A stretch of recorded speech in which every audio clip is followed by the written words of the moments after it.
Hi friends, எல்லாருக்கும் வணக்கம். எல்லாரும் எப்படி இருக்கீங்க? நல்லா இருக்கீங்களா? சாப்பிட்டீங்களா?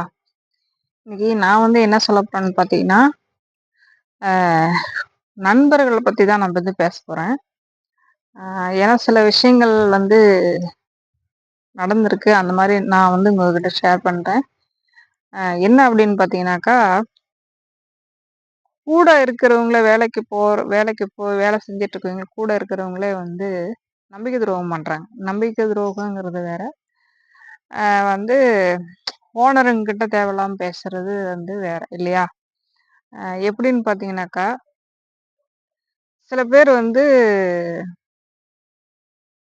நல்லா இருந்தா பேசுவாங்க. நல்லா இல்ல ஒருத்தர் கெட்டு போயிட்டாங்க அப்படின்னாக்கா, அவங்க மனசுக்குள்ளேயே வச்சுக்கிட்டு அவங்கள பழி வாங்குவாங்க இல்லையா? நம்ம நல்லா இருந்தாலும் பிரச்சனை, நல்லா இல்லைனாலும் பிரச்சனை. ஏன் அப்படின்னு பார்த்தீங்கன்னாக்கா, நல்லா இருந்தோம்னா நம்ம வேலை போய் செய்கிறோம் அப்படின்னா, அந்த இடத்துல நம்ம எதுவுமே பேசக்கூடாது. நம்ம உண்டு நம்ம வேலை உண்டுன்னு செஞ்சுட்டு இருந்தோம்னா, எந்த ஒரு பிரச்சனையுமே வராது. நம்ம வீட்டு விஷயத்த அவங்க ஷேர் பண்ணி, அவங்க வீட்டு விஷயத்த நம்ம ஷேர் பண்ணி, அவங்க வீட்டு விஷயம் நல்லதா இருக்கும். நம்ம வீட்டு விஷயம் கெட்டதா இருக்கும்.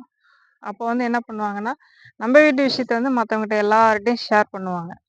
புரியுதுங்களா? எல்லார்கிட்டயும் ஷேர் பண்ணி எதுக்கு ஷேர் பண்றாங்க அப்படின்னாக்கா, நம்மள புடிக்கல அவங்களுக்கு. பிடிச்சா பேசணும், பிடிக்கலாம் ஒதுங்கி போயிடணும்ல. ஆனா அவமானப்படுத்துவாங்க.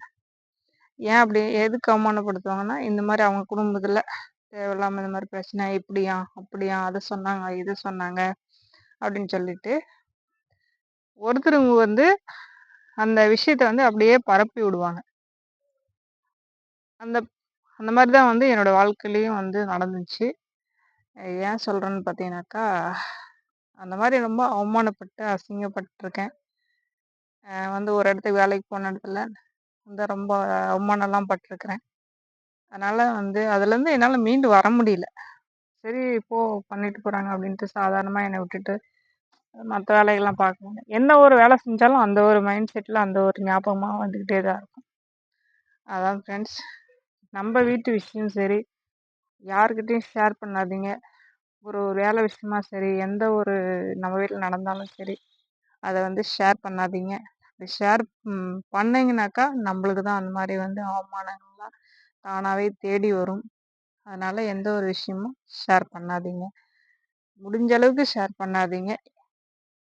கொஞ்சம் கொஞ்சம் ரிக்வெஸ்ட்டாக நான் உங்ககிட்ட கேட்டுக்கிறேன். ஏன்னா நான் ரொம்ப அவமானத்தெல்லாம் நான் சந்திச்சிருக்கேன். அதனால தான் நானும் சொல்கிறேன். கொஞ்சம் கேர்ஃபுல்லாக இருந்துக்காங்க ஃப்ரெண்ட்ஸ். அவ்வளோ. தேங்க்யூ.